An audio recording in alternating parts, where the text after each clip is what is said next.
우리 하나님의 말씀 보겠습니다. 빌립보서 4장 10절에서 13절 우리 같이 보면서 읽도록 하겠습니다. 너희가 주 안에서 크게 기뻐함은 너희가 나를 생각하던 것이 이제 다시 싹이 나리니 너희가 또한 이를 생각은 하였으나 기회가 없었느니라. 내가 궁핍함으로 말하는 것이 아니라 어떠한 형편이든지 내가 자족하기를 배우노니 내가 비천에 처할 줄도 알고 풍부에 처할 줄도 알아. 모든 일에 배부르며 배고픔과 풍부와 궁핍에도 일체의 비결을 배우노라. 내게 능력 주시는 자 안에서 내가 모든 것을 할 수 있느니라. 아멘. 오늘 말씀을 중심으로 해서 삶의 세 가지 자세, 세 가지는 언제나 제가 좋아하는 건데 삶의 세 가지 자세라고 하는 제목으로 말씀을 생각해 보려고 합니다. 이제 10월 31일이 되면 그날이 무슨 날이죠? 네, 할로윈데 미국에 계신 분들은 잘 아시는 날이죠. 그 누런 호박에 촛불도 켜놓고 그리고 또 이상한 막이나 괴상한 복장을 하고 그 자녀들을 데리고 다니면서 치커트리라고 하나요? 뭐라고 하나요? 예, 그래서 그러면은 그 집 주인이 이제 초콜릿을 주면서 즐기는 그런 날이 할로윈 데이입니다. 이제 10월 31일. 그래서 미국 곳곳에서 그냥 가족끼리 즐기고 또 돌아다니는 그런 날로 보내고 있습니다. 근데 할로윈에 그 오늘 보니까 기원전 400년 전에 아일랜드에 삼하이라고 하는 그 축제가 있었는데 그 켈트 쪽의 그 축제인데 그 잉글랜드에 있는 켈트 쪽의 그 삼하이라고 하는 축제가 기원인데 그 켈트족은 생각하기를 인간이 죽으면 그냥 죽음으로 끝나는 게 아니라 한 1년 동안 그 영혼이 죽은 영혼이 머물러 있다가 저 세상에 간다. 이제 그런 마음을 갖고 있었다고 그래요. 근데 그 켈트족의 그 새해 첫날이 11월 1일이라고 그래요. 그래서 이제 10월 31일은 이제 1년의 마지막 날이 되는 거죠. 그래서 10월 31일 이 마지막 날에는 그 죽은 영혼들이 이제 자기 집에 들어올까봐 귀신 복장을 하고 그리고 방안을 좀 찾게 만들어서 이 죽은 영혼들이 자기 집에 들어오지 못하게 하는 그런 축제로 죽은 영혼들이 들어오지 못하게 하는 축제로 10월 30일을 보내게 된 것이 할로윈의 그 어머니다 하는 기록을 보았습니다. 그러니까 죽은 영혼들이 자기 집에 들어오지 못하도록 막 이상한 복장을 하고 이제 집을 지키는 거죠.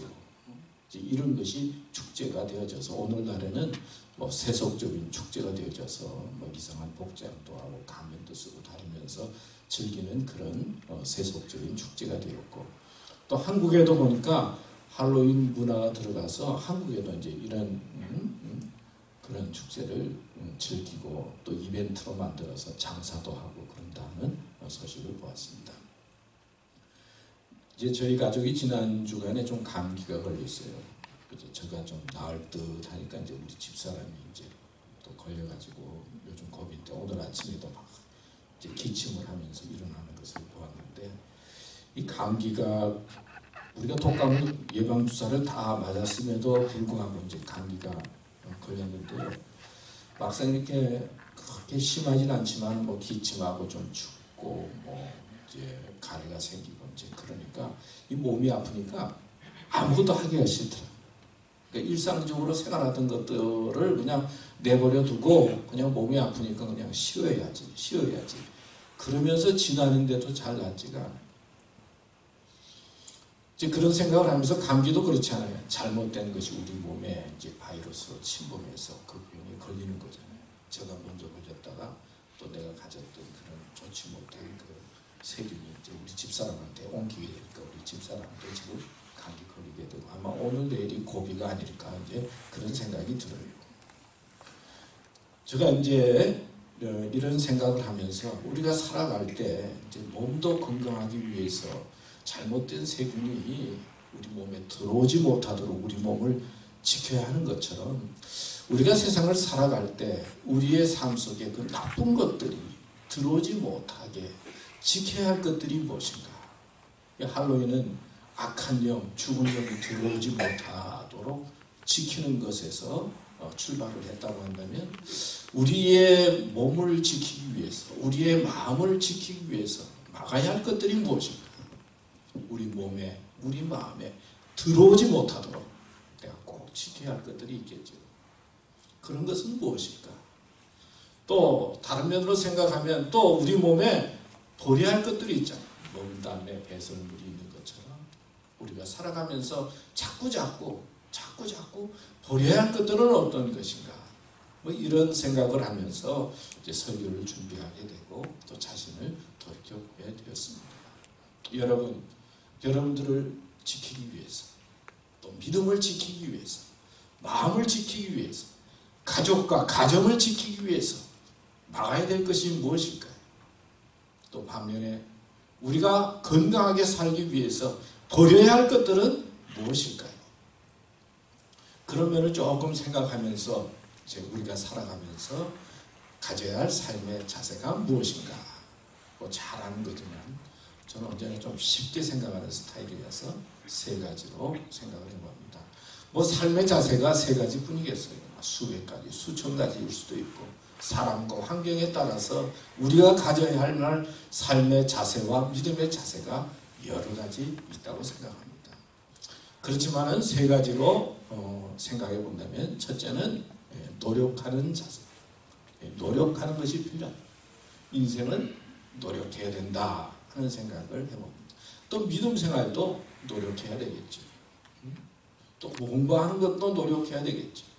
가정도 그냥 만나서 사랑해서 만나서 그냥 끝나는 것이 아니라 가정을 지키기 위해서도 우리가 노력해야 되고 참고 인내해야 되는 것이 맞죠.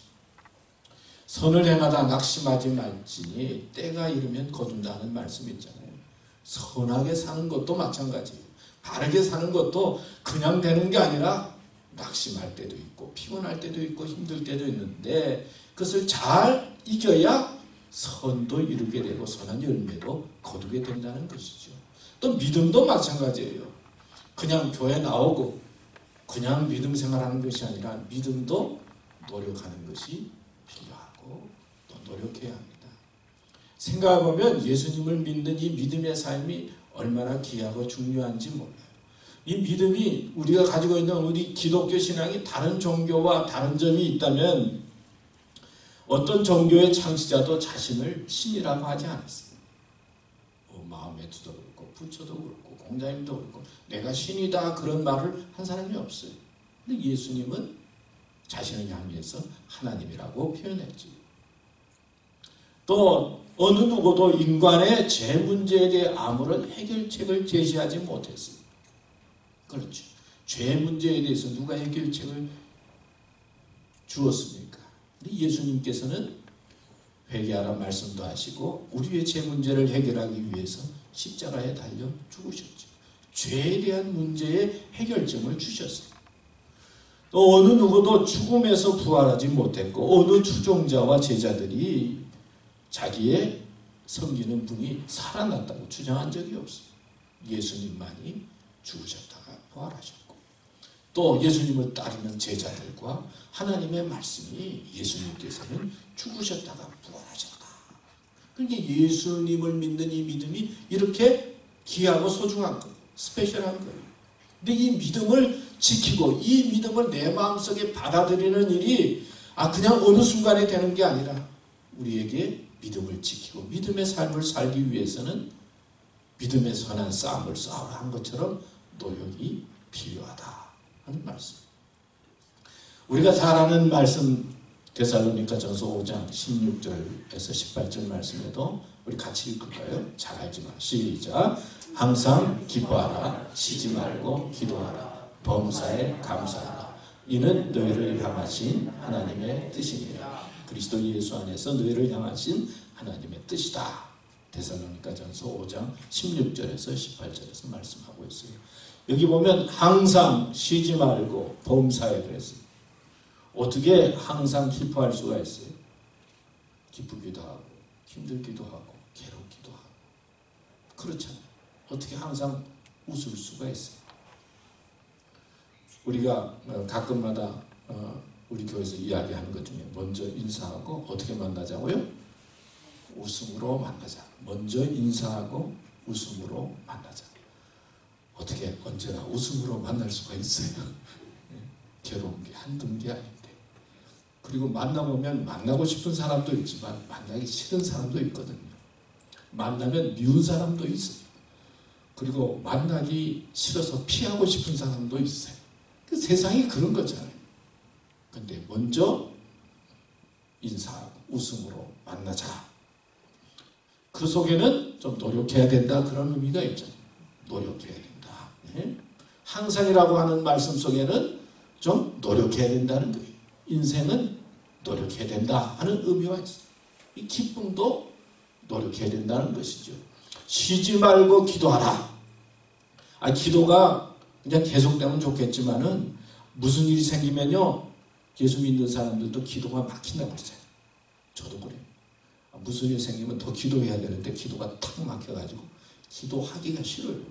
근데 쉬지 말고 기도하라 하는 것은 우리에게 하나님께서 도전하고 노력하라는 의미가 있죠. 범사에 감사하라. 어떻게 범사에 감사할 수가 있어요? 감사하기도 하고 믿기도 하고 고민이 되기도 하고 염려하기도 하고 그런 거죠. 범사에 감사하라 하는 말씀은 우리가 좀 노력해야 된다 하는 말씀. 이게 하나님의 뜻이에요. 노력이 필요하다는 거예요. 근데 신기한 것은 항상 공부하라. 쉬지 말고 공부하라. 범사에 공부하라. 그런 말이 있으면 얼마나 힘들겠어요. 이제 그런 말이 없어요. 이 말은 뭐예요? 공부할 때가 있다는 거예요. 젊은 때 공부할 때 때가 있다는 것이지 평생 공부하면 좋겠지만은 때가 있다는 거예요. 또 항상 돈 벌어라. 쉬지 말고 돈 벌어라. 범사에 돈 벌어라. 성경에 그런 말이 안 나온다고요. 근데 평생 돈 벌고 쉬지 말고 돈 벌고 그러면 얼마나 힘들겠어요. 돈 벌지 않아야 될 때가 있다는 거예요. 그것도. 언제나 돈 벌 필요가 없다는 거예요. 항상 성공하라. 쉬지 말고 성공하라. 범사에 성공하라. 그러면 얼마나 부담스럽겠어요. 성공도 올라가는 것도 다 때가 있다는 거예요.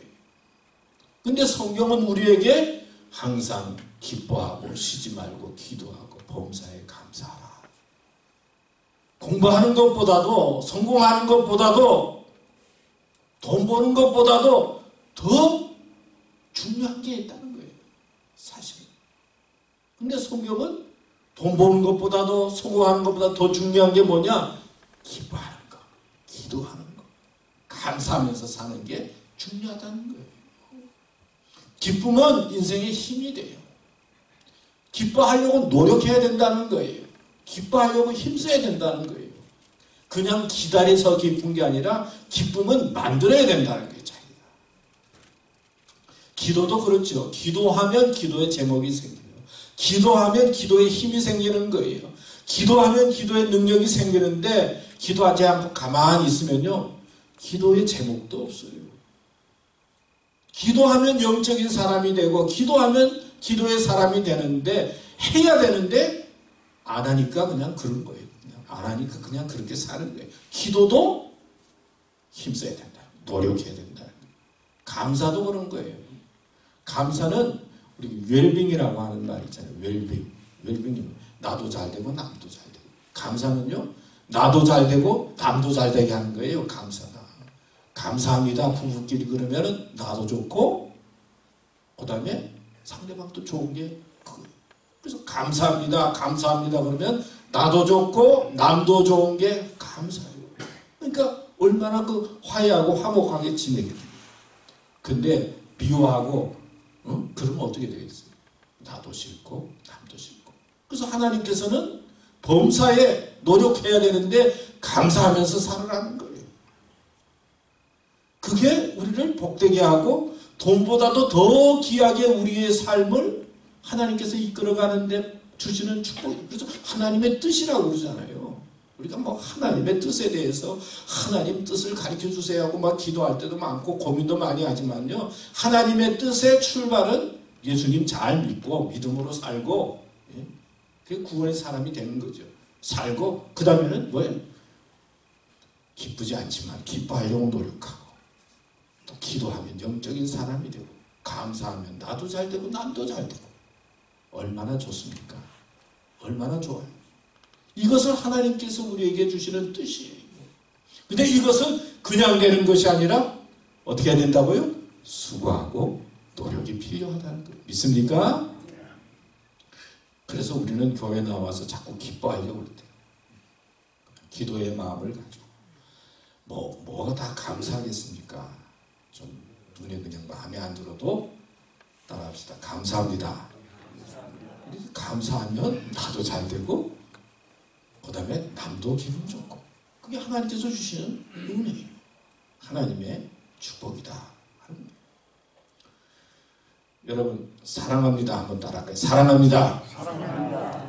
예, 참 말은 쉬워요 사실은.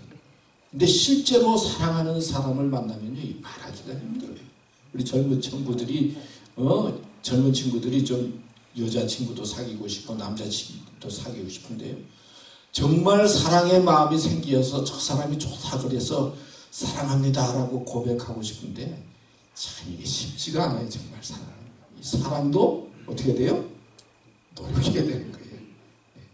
사랑합니다. 이 고백하는 것도 우리는 그냥 평범하게 만나면 사랑합니다 그러지만 막상 좋아하는 사람 만나보세요. 이 사랑합니다 말이 잘 안 나와요. 좀 두근두근 자존심 상하고 무슨 일이 생길까 그렇고.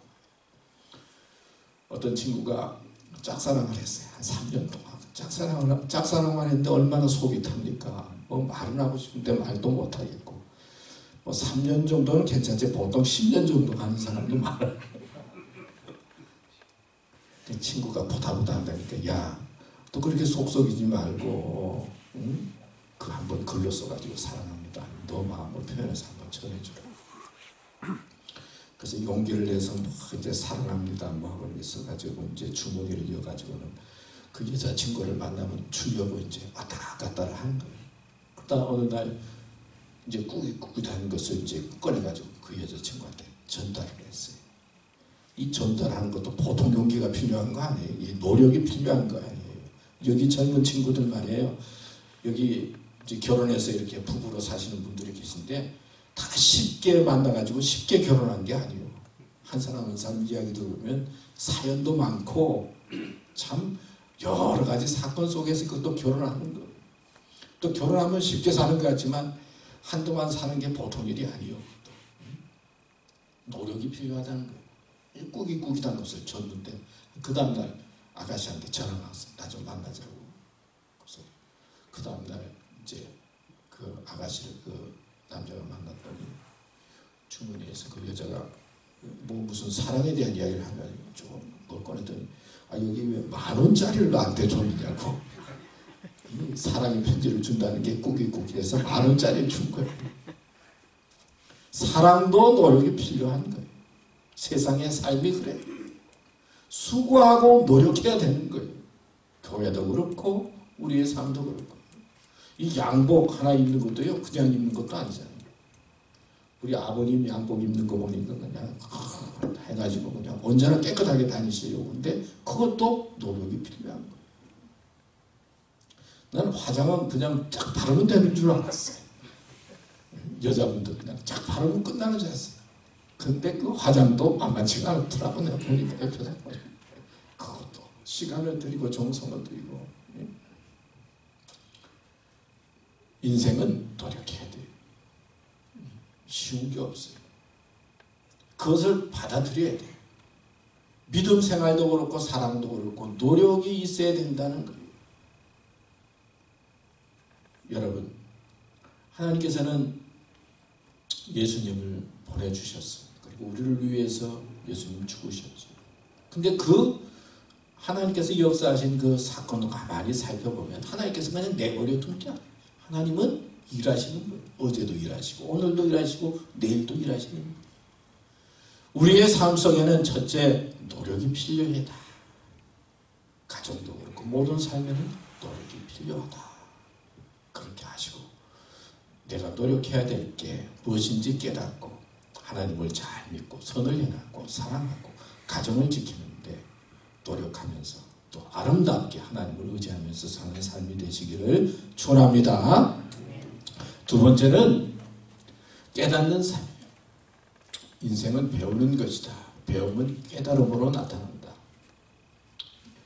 오늘 읽은 말씀 성경에 보면 내가 궁핍함으로 말하는 것이 아니라 어떠한 형편이든지 내가 자족하기를 배웠다 그랬어요.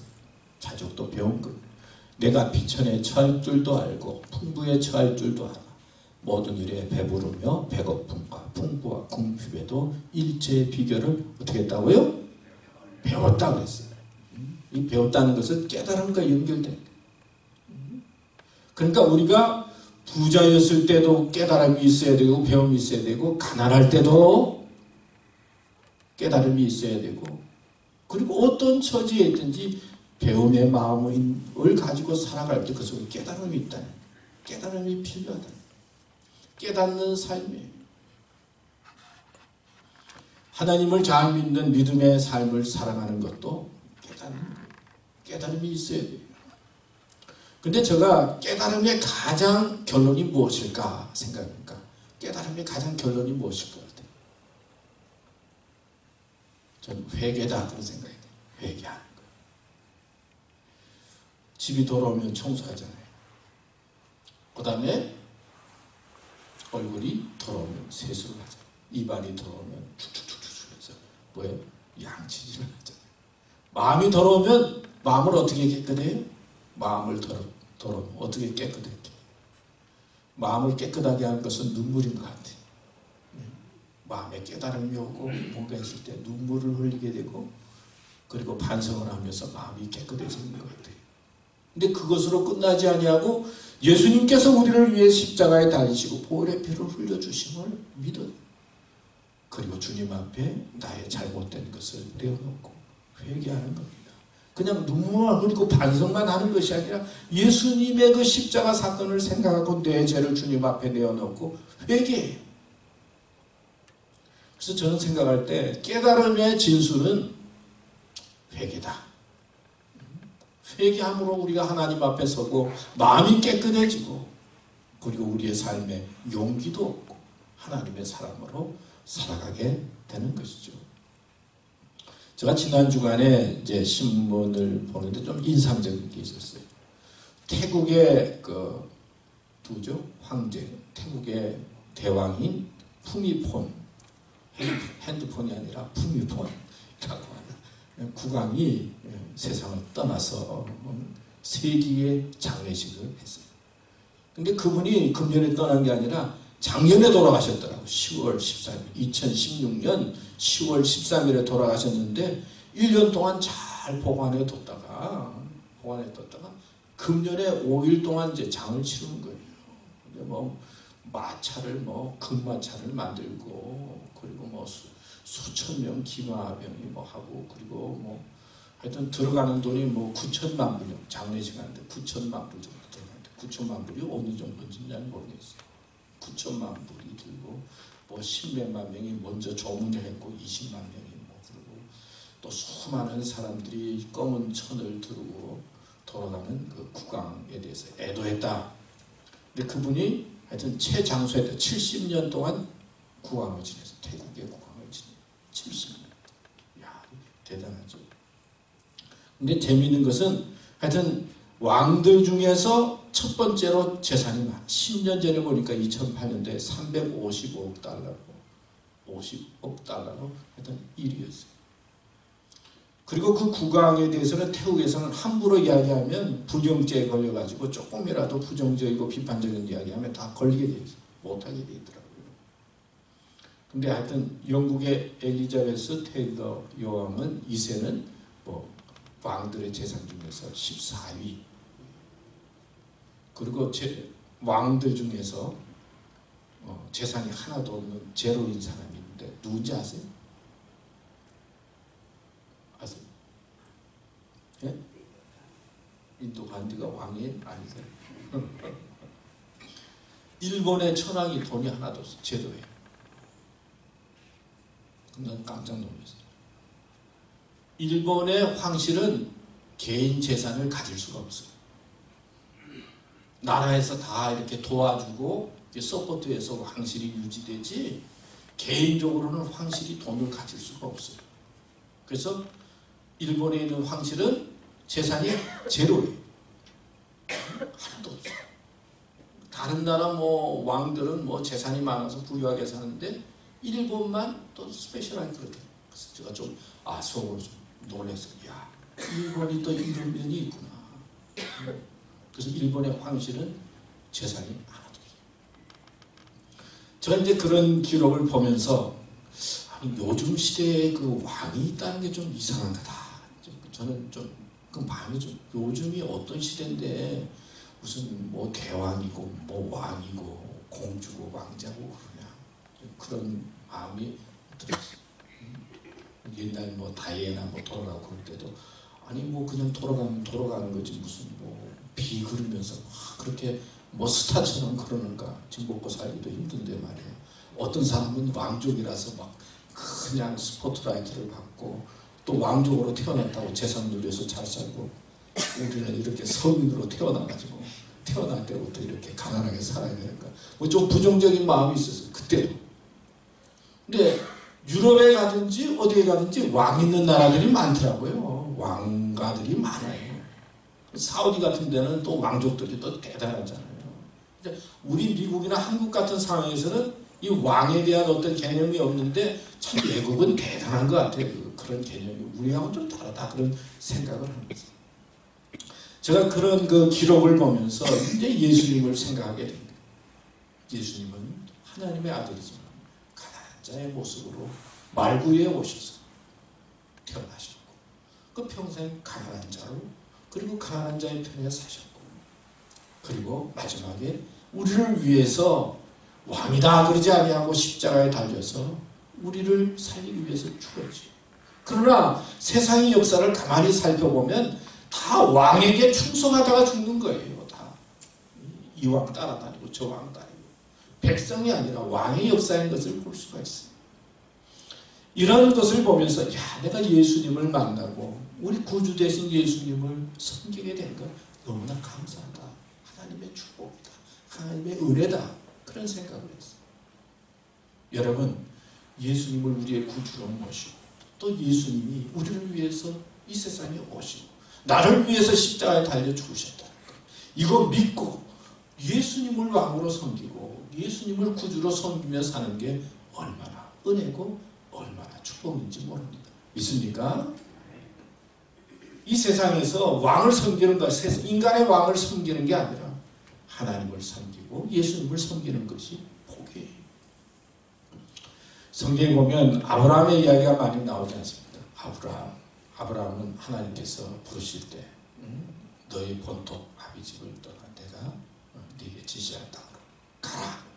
믿음의 조상 아브라함은 하나님의 명령에 순종해서 자기의 고향 본토 친척을 떠나서 떠납니다. 이 믿음으로 산다는 거 하는 것은요, 내가 떠나야 할 것이 있어요.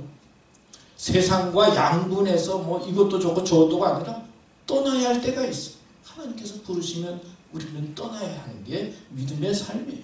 또 야곱을 보니까요, 야곱은 우리 참 인간적인 면을 많이 가지고 있죠. 성공하기 위해서, 그리고 인정받기 위해서 노력하죠. 그러다가 형을 속이고 아버지를 속여서 장자의 축복을 받지 않습니까? 그러다가 들킬 것 같고 죽을 것 같으니까 도망을 가다가 베들이라고 하는 곳에서 잠을 자다가 천사들이 사다리를 타고 오르락내리락 하는 것을 보고 하나님 앞에 기도하냐. 하나님을 다시 돌아오게 하면 하나님 앞에 11조도 드리고 그리고 전을 세우고 그렇게 하나님 앞에 기도하고 가지 않습니까? 사람은 그래요. 무슨 일 때문에 어떤 때는 도망가기도 하고 힘들고 어렵기도 하는데 하나님 앞에 돌아와서 내 마음과 상처가 회복되는 장소가 있어야 돼요. 바로 교회가 그런 것이거든요. 베델이라고 하는 것이 그런 것이에요. 살다가 힘들고 도망가기도 하고 내 뜻대로 막 욕심부리고 살다가 뜻대로 되지 않다가도 하나님 앞에 나와서 내 마음과 삶이 회복되어져야 할 곳이 있는데 그 배결의 장소가 있어야 되는데 바로 그게 교회예요. 우리는 또 회복되어야 된다는 거예요. 야고보는 인생을 어떻게 보았습니까? 잠깐 보이다가 없어지는 뭐가 같다고요? 안개와 같다고 그랬어요. 불의 꽃과 같다고 해서 인생은 짧다는 거예요. 야고보는. 그러니까 세월을 아끼라라고 하는 말씀이 나오잖아요. 시간을 그러니까 세월을 아끼라라고 하는 이 말씀 속에는 제가 보니까 하나님께서는 우리의 삶 속에 기회를 주신다는 거예요. 짧은 시간이지만 하나님께서 주시는 기회와 축복의 사건을 붙잡으라. 바울은 우리 인생을 어떻게 묘사했느냐 하면은 질그릇으로 했었지. 우리의 삶. 질그릇은 깨지기 쉬운 거잖아요. 깨지기 쉬운. 우리의 삶은 참 깨지기 쉽다는 거예요. 근데 깨지기 쉬운 우리 그릇과 같은 것에 예수님을, 그 마음에 예수님은 담는. 제가 이런 말씀을 생각하면서 깨지기 쉽고 넘어지기 쉬운 인생 속에 예수님을 우리의 마음속에 보시고 살아야 된다. 그런 깨달음을 발휘할 수가 있겠지. 성경은 우리가 어떤 처지에 있든지 배울 것이 있고 깨달음이 있어야 된다는 것을 가르쳐주고 있어요. 비천에 처할 줄도 알고 풍부에 처할 줄도 알고 그리고 배고픔과 궁핍에도 깨달음이 있고 배움이 있다는 것을 가르쳐주고 있어요. 여러분 어떤 처지에 있든지 어떤 상황이 있든지 배우려고 하시고 또 깨달음의 마음을 가지고 살아갈 때 믿음으로 살아가는 것이 은혜스럽고 복되고 여러분의 삶에 은혜가 될 줄로 믿습니다. 마지막으로 할 수 있다는 삶. 인간은 죄인이고 무능한 것 같지만은 또 성경을 보면 유능하다 그렇게 말씀하고 있어요. 할 수 있다는 거예요.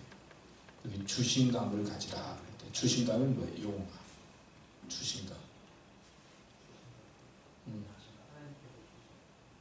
하나님께서 주시는 자신감. 네? 그러니까 주님이 주시는 자신감을, 인간의 자신감이 아니라 하나님께서 주시는 자신감을 가지라. 빌립보서 4장 13절에 보면 내게 능력 주시는 자 안에서 모든 것을 할 수 있느니라. 요한복음 14장 12절에 또 보면 나를 믿는 자는 나의 하는 일도 저도 할 것이요 또한 이보다 큰 것도 하리니. 마가복음 9장 23절에도 할 수 있거든이 무슨 말이냐. 믿는 자에게는 능치 못할 일이 없느니라. 그러니까 우리가 세상에 살아가면서 할 수 있다 라고 하는 마음을 갖는 게 중요해요. 할 수 없다 그러면 못하는 거죠. 할 수 있다 그러면 하는 거죠.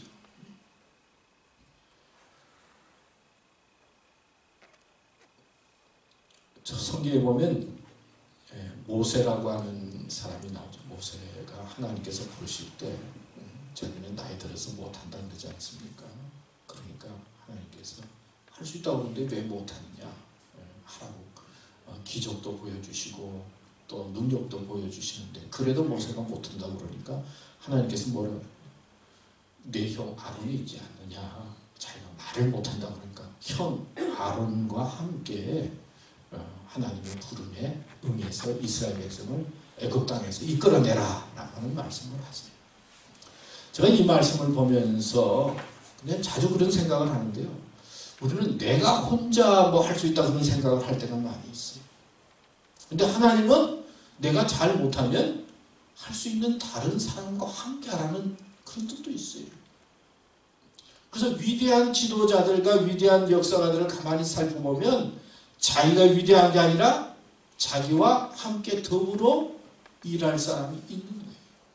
예수님도 12제자와 함께 하셨고 하나님도 삼위일체 하나님으로 예수님과 성령과 더불어 하나님의 역사를 이루셨고 사도 바울도 디모데, 마가, 요한 많은 제자들과 함께 하나님의 일을 한 것처럼 우리는 할 수 있다 그러니까 내가 힘이 있고 내가 능력이 있다라고 하는 것만을 생각하기 쉬울 때, 그게 아니라 하나님은 다른 사람들과 더불어 하나님의 일을 간다. 하나님과 함께하고 그리고 주위 사람들과 함께해서 자기의 부족한 것을 채워줄 수 있는 사람들과 함께해서 하나님의 일을 감당하고 할 수 있는 사람이 되라 말씀하고 있는 것입니다. 여러분, 여러분의 삶에 어떤 장벽이 있습니까? 또 어떤 어려움이 있습니까? 내 힘으로 안 되는 건 많이 있어요. 내 힘으로 안 될 때는 나를 도와줄 사람이 누가 있는가? 그리고 나의 필요한 사람이 누가 있는가? 생각하면서 함께하는 것입니다. 우리는 세상 살아갈 때 노력해야 할 것이 있어. 그 다음에 배워야 할 것이 있어. 셋째는 할 수 있다라고 하는 하나님께서 주시는 자신감이 필요합니다. 이 세 가지가 내 삶 속에 잘 어울려지면, 그리고 그 마음을 가지고 믿음으로 열심히 살아가려고 할 때 하나님께 영광이 되고 우리의 삶에 복이 될 줄로 믿습니다. 믿음으로 할 수 있다라고 하는 마음을 가지고 하나님의 일들을 잘 감당해 나갈 수 있기를 축원합니다. 기도하겠습니다.